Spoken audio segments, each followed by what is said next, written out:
Welcome into the Fox Illinois 2017 NFL Draft Special. I'm your host, Louie Del Rio. Tonight, I'll tackle everything you need to know. And you know the great Harry Carey is above us right now, screaming, "Holy cow, Cubs win, Cubs win, Cubs win." How about doing it here? Father, son, getting to witness it together. It's priceless. It is priceless. And now, sports with Louie Del Rio. Today, the man known for his peanut punch is punching in for the last time and could very well be punching his ticket to the Hall of Fame. At that moment, he said he knew he wanted to be a basketball player and he wanted to play for his hometown team. Well, 26 years later, that lifelong dream is now a reality. Just a little more on my take on Brandon Paul. How does this guy not have a long-term contract? It just doesn't make any sense to me. Actually, two things don't make sense to me right now. How he doesn't have an NBA roster spot and why grown men are wearing rompers. Is running to Coach Brooks. You running around just keep you a little young too, and trying to stay young. Yeah, no, I'm hurting like hell right now, but I'm not going to tell you that. Illinois stole your basketball coach, so you still came and showed love. That was pretty cool. Just hugged his neck yesterday, him and his wife, sweet people. You guys are lucky to get him. In the words of the great Larry David, the Michigan defense is pretty good. And the Illini found out firsthand today just how good that unit is. Even smart enough to recognize different faces and gestures as Louie is dancing behind the cameras there. All right, Louie, you're going to start your stuff now that you're in front of the camera? Woo! Like moonwalk? There you go. There you go. Fox Champaign sports director Louie Del Rio has more on tonight's top story. Louie. The heart of the Illini athletic department is finally in place, and he has a whole lot of orange and blue running through his veins. And if the Cubs win the World Series, it'll be the greatest thing since sliced bread. And well, that's because sliced bread also didn't exist back in 1945. Just to give you an idea of how big this sneak peek is, I was even willing to wear a hard hat and mess up my hair. The Illini have yet to win a game in the Big Ten, and they've lost 4 in a row. But you know what the surefire cure is for any losing streak? Rutgers. The Preds brought Smashville to Chicago tonight, crushing the Blackhawks 5-0 to take a commanding 2-0 series lead. All 32 NFL GMs are watching right now.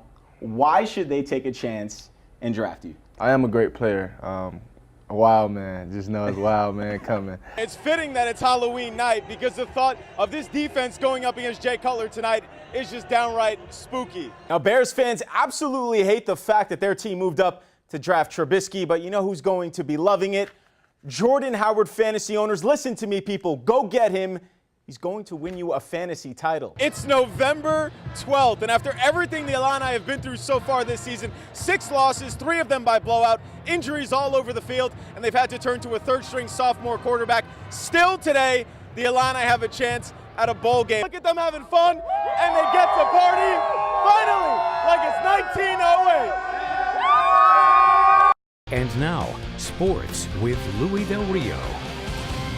Wild card weekend wrapping up. 2 games today. We'll start with the late game. The Packers hosting the Giants, and all week the talk was about the Giants and that Miami boat trip. But you know, it's Aaron Rodgers who's cruising into the playoffs. 18 touchdowns, 0 interceptions in his last 7 games. So which way would the tide flow? To the frozen tundra, the G-men receivers feeling the effects of that boat trip early. First, Odell Beckham Jr., he drops a TD pass here. Then a minute later, Sterling Shepard, he'll drop 6 points. I guess their hands still a little slippery from that suntan lotion. Well, New York was moving the ball all half, but just 2 field goals to show for it, and you can't do that against A-Rod because he can do this.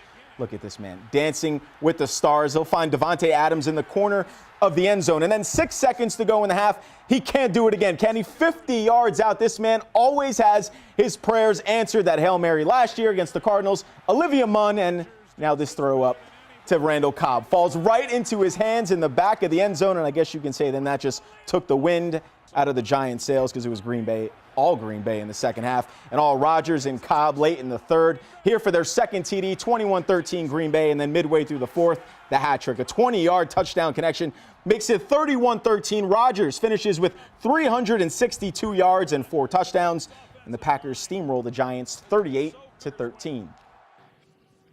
It's unfortunate. All right, I promise I'm done with the boat jokes, but I'm not done with Miami because the Dolphins were in Pittsburgh today. AFC wildcard game. The Finns dominated the Steelers back in Week 6, but right now it's a whole different world. Ryan Tannehill is out for the year, and the Steelers are finally healthy. And it showed right away to Heinz Field. You know, the Killer Bees have all never played in the same playoff game together. Big Ben, Le'Veon Bell, and Antonio Brown. Well, today we found out what we've been missing early on. First drive, Big Ben finds Brown 50 yards to the house. That makes it 7-0. The next possession, the same two connect, 0 to 100 real quick. Another 50-yard hookup. Brown finished with 124 yards. It was 14-0 before he could even find the dip. And then that third member, the Killer Bees, he was buzzing all around the Dolphins defense. Incredible performance. He gets to the 1-yard line here. Then he'll punch it in. So Pitt was up 20-6 at the half. And then the third quarter, the bell was ringing again. The patience and the burst of this man, just a work of art. 2 touchdowns on the day. Then check out the patience here. Not many people can do that. He had 167 yards. Steelers' all-time single-game rushing record. Not even Ace Ventura can save the Dolphins in this one. The Steelers roll past the Finns 30-12. All right, the divisional round is set. All right, now to hoops. Assembly Hall has been a house of horrors for the Illini. They haven't won there recently, and they haven't really won there historically. And it continued again on Saturday. Another nightmarish game that will haunt the orange and blue. To the haunted house in Bloomington. The Illini were seeing ghosts early. Indiana began the game on a 15-0 run. The Illini didn't score a basket until 6 minutes into the game, and then they just could never recover here. Devontae Green from the corner. The Illini were down 19 at the half, trying to make a comeback, and this guy doing whatever he can. Malcolm Hill, he had a team-high 21 points. And with this next basket here, he moves into 10th place on the Illinois all-time scoring list, but that was really the only positive because the Hoosiers would be too much late in the game. A three-pointer here, and then OG Anunoby all the way from Pawnee. Indiana goes on to win 96-80. 2 Big Ten road games for the Illini, 2 double-digit losses. I told the guys in the locker room we had to make some changes. And now some good news, at least for the Illini. They're back home this week. And finally, to the United Center, the Blackhawks hosting Nashville. Scoreless in the first. Not anymore. Artemi Panarin, the bread man. Check this out. The bread man, as quick as Jimmy John's with that one-timer, his 9th slap shot goal of the year. Then one of the most unnatural, natural hat tricks, tied at 2. The puck goes off Ryan Hartman's arm and into the net. So he's credited with the goal, and then he would score the next 2 goals on empty netters. 3 straight goals, probably not the way he envisioned it, but it still counts, and so does the win. The Hawks get the win at home 5-2. They've now won 3 straight. 1 time is a fluke, 2 times is a coincidence, and 3 times is a trend, and Cubs fans are hoping 4 times is not a problem for the 4th time this postseason. The Cubs were shut out, including last night's 1-0 loss as the Indians have taken a 2-1 lead in this World Series, and the Bats have gone silent at the most inopportune time. What channel was the World Series on in 1945? 2? Well, NBC. 5, I was gonna say that the network is probably what he's looking for. You figure if you use all the networks, you might get it right. The only problem is the World Series wasn't televised in 1945. As the fans, as they were coming into the arena tonight here at the United Center, were given these rally towels 1 goal. And, of course, that goal is to get back to the Stanley Cup final. The Bulls haven't made anything easy for themselves this season, playing down to their competition, just like they did in Brooklyn on Saturday against the Nets. But right now it's simple. Win their final 2 games of the season here at home, and they're in the playoffs. So for the Nittany Lions, 9 straight wins, an outright Big Ten title, and a win over Ohio State. Now the question becomes, is it enough to get in the college playoff? 6, you led them to a Super Bowl. So kids here in the state, mostly Bears fans, have watched those teams growing up. How important is that pedigree in recruiting? I think it's very important. Bears defense gave up an opening drive touchdown. So not the start Bears fans wanted to get off to, but they're already putting themselves in a better mood, as one Bears fan yelled out as he was walking out of Soldier Field tonight. He said, hey, we still have the Cubs. First off, not just Kyle Schwarber, but a World Series champion, Kyle Schwarber. How's that sound? I mean, it's the best sound ever, I guess. The kickoff tonight is expected to be in front of a sellout crowd of over 60,000. That has not happened since 2011. And ladies and gentlemen, that's what we call the Lovie Smith effect. These fans are partying like it's 1945, but they really want to party like it's 1908, and they got 2 more wins to do it. Reporting here from Wrigley Field, I'm Louie Del Rio, Fox, Illinois. When you die, that does not mean that you lose to cancer. You beat cancer by how you live, why you live, and in the manner in which you live. It's hard to believe, but that speech was given 3 years ago. 6 months later, Stuart Scott passed away from cancer. Today, he would have been 52 years old. And I just want to take the moment to say happy birthday, Stu, and thank you If it wasn't for Stuart Scott and his genuine passion, flair, and love for both sports and storytelling, I probably wouldn't be standing here today. Now, I grew up in the era where SportsCenter would run over and over and over again. Highlights on rerun till the break of dawn. And he became a part of my life, my routine. Every morning was Pop-Tarts and Booyahs, and every night was 3 cookies and a holla. I always loved sports, but watching Stuart Scott was the first time I felt like I really could do it for a living. Be like him. Mainly because he was like me. As a kid growing up in New York City, we spoke different, and he spoke like me. He spoke like my friends. He wore an earring on camera and said, "What's good?" when welcoming us into SportsCenter. I mean, that's cool. He made me feel comfortable, like he was talking to me. And you know, I never saw him as doing it for the African-American culture or for the hip-hop culture. I just saw him simply doing it for the be yourself culture. Now, sure, he was African-American, and he dropped LL Cool J verses in his highlights, but his confidence told me, embrace who you are, love who you are, and the world will learn to love you. In his posthumous memoir, Every Day I Fight, he wrote, life consisted of 2 dates with a dash in between. And he ended it by writing these 4 words, make the dash count. He made his dash count. He made it count so much that he helped me and countless others do the same. And that, more than any of his other accomplishments, makes Stuart Scott truly cooler than the other side of the pillow. National Signing Day is supposed to be a day of celebration. Years of hard work achieved, a lifetime of dreams realized. For some, that's exactly how it plays out. For our Fox Illinois Athlete of the Year, DJ Lee, it's playing out a lot different.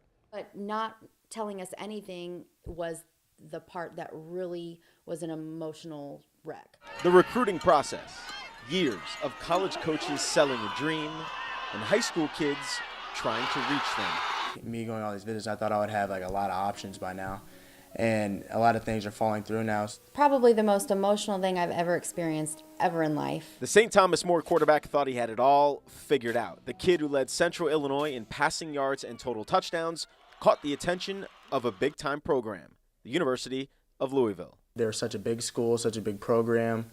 They ended up having the Heisman winner. I thought that it was going to be set. I was going to have a lot of options to choose from. Jackson keeps it. Gets blocks on the edge. And Louisville was the best option. Head coach Bobby Petrino and the Cardinals offered DJ a full athletic scholarship. Then him and his mom were on the sidelines for Louisville, Florida State, one of the biggest college football games of the year. It was like a big, big game, and I knew that Louisville was going to like invite their biggest recruits because they want them to go to the school. So when I got an invite, I was surprised. When I got the invite, I was surprised. Just sitting in those stands, and the things that came across my mind was, you know, I wonder how much season tickets are. I wonder what seat I'm going to be sitting in. I can't wait to see them on TV. Like, it's just you start planning ahead and thinking and having so much hope of what the future is about to bring to you. But then the communication stopped. The more Louisville rose in the national rankings, the less DJ and his mom heard from them. They never actually told me that I didn't have a scholarship. They stopped communicating. It was 6 days before signing. I get a text from head recruiter Dave. I was like, well, you know, we're kind of stuck. We really, you know, we figured out by now that the offer for Louisville is kind of not there anymore, and, you know, we get it. And he was like, yeah, we're really sorry about that. That was the moment they learned it's a cruel business. A verbal commitment means nothing. He had passed on a dozen other schools thinking he had found his home.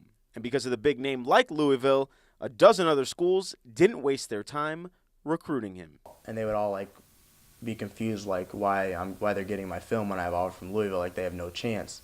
So it was kind of hurt me because a lot of schools backed off because of the big time offer from Louisville. Now, the best player in the area still has no idea where he's going to school next year. As everyone turns their attention to the class of 2018, DJ, the head of the 2017 class, continues to look for his new home.